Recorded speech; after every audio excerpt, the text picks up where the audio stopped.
Wow, it's crazy that we're in the center of Shanghai and I don't hear a lot of traffic.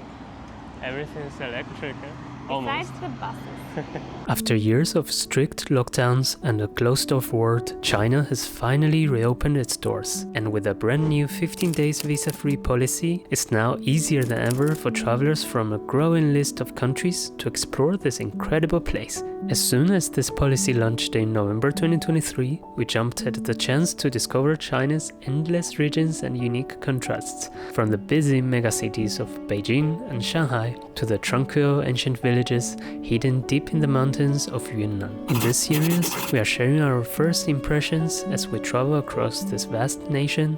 We'll dive into China's unique blend of modern and traditional culture, explore the people, the food, the infrastructure, and answer some of the big questions on everyone's mind. Is it hard to travel around China? Is it expensive? Is it really how some Western media portray it? Join us on this adventure.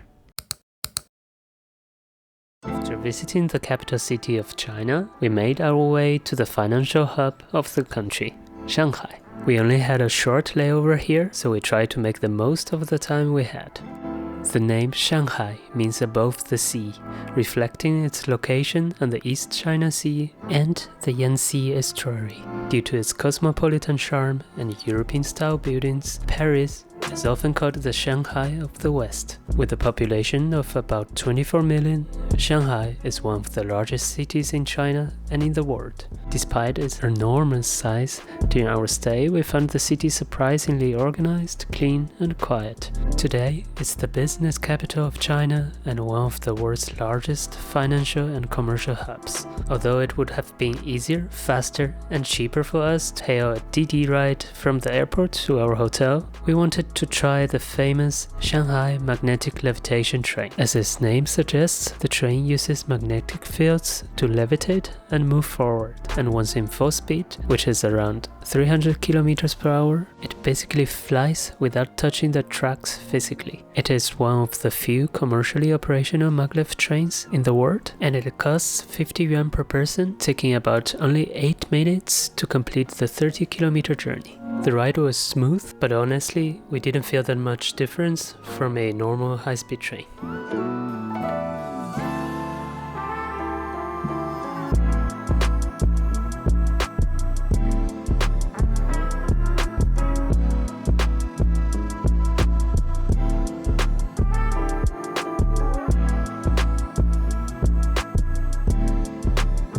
Well, now we are in the neighborhood of Xintiandi, which was part of the French Concession.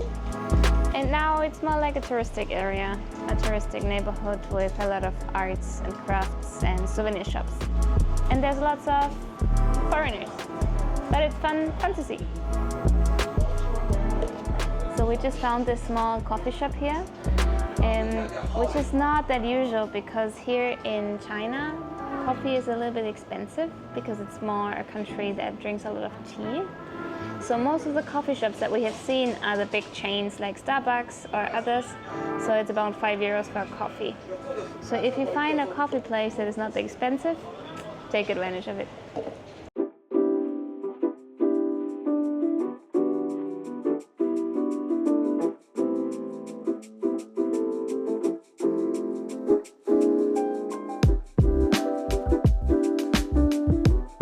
China, after losing the Opium War in 1842 to the largest drug dealer of the time, the British Empire, it was forced to open 5 ports to foreign trade, including Shanghai. The colonial powers quickly established so-called concessions, areas where they governed under their own rules inside China.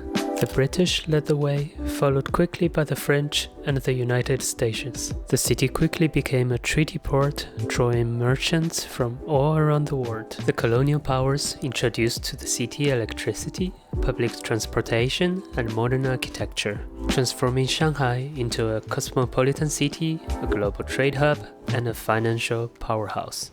Western education and lifestyle heavily influenced Shanghai's identity, blending Chinese traditions with international culture.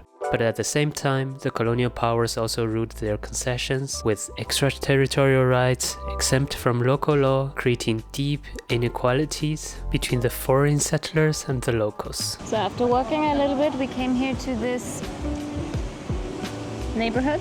What's the name of this neighborhood? The neighborhood is called 新世界. 新世界 means new world. It's a commercial leisure area, and these traditional buildings are called 石库门. What does it mean? More or less like stone garage doors, if I'm not wrong. Well, it's a very nice hipster neighborhood with lots of cafes, bars. It's a very nice vibe here. It's very nice. Yeah. Also pretty expensive stores, pretty fancy. There's very fancy here, yeah. But nice. Do you think it's also for the people here from Shanghai, or did they build it more for the tourists? No, it's only for the tourists. No, I'm kidding. Of course, also for the locals. I think it's quite popular. They come here to spend a day or just to take some pictures. Imagine that you live in a concrete jungle. It's also nice to have an area like this, right?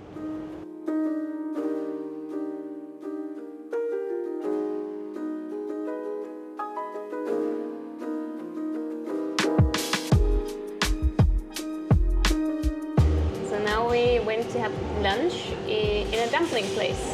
What are we eating exactly? These are called Xintiandi.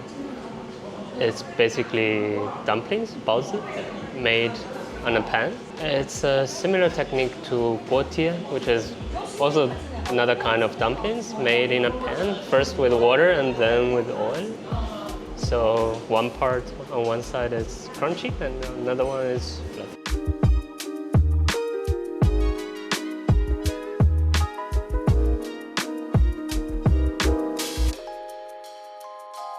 Shanghai has plenty of delicious food to offer. Its cuisine is heavily influenced by the neighboring Jiangsu and Zhejiang provinces. It is characterized by its use of different soy sauces, which gives dishes a red and shiny appearance. The flavor profile of most of the dishes tend to be salty and slightly sweet, usually not spicy at all.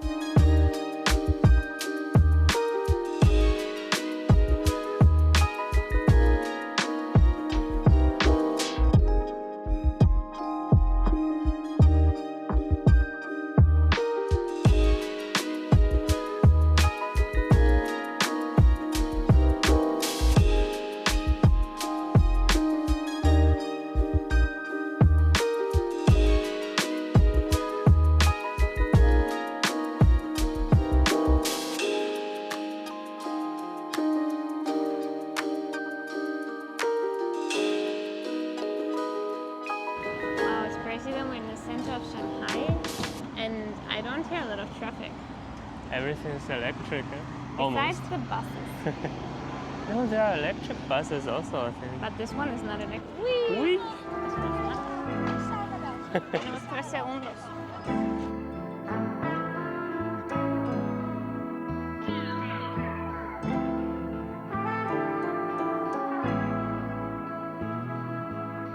You said that we can take these e-bikes, right? Yeah, we just scan the code with Alipay and then we pay for it.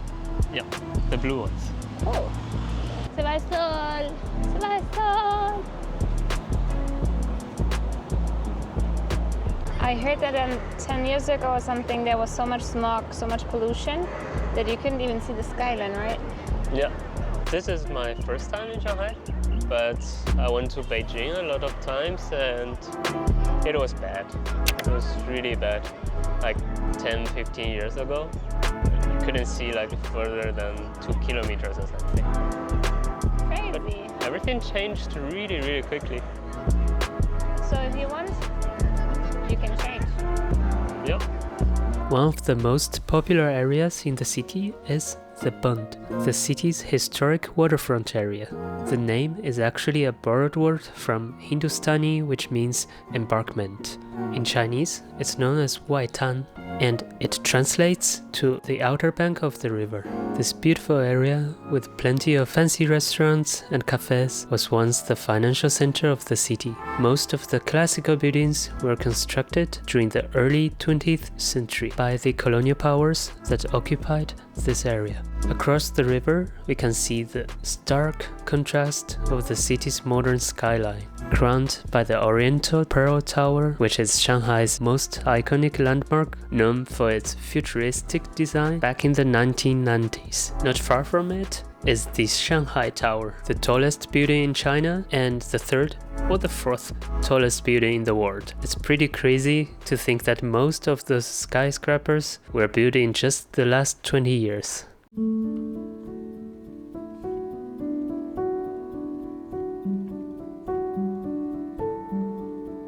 Although we only had a few days here in Shanghai, we've got some very positive impressions of this city. Despite its huge population size, it felt spacious and clean, at least in the city center. Hopefully in the near future we could have some more time to explore the surrounding areas, especially the little old water towns.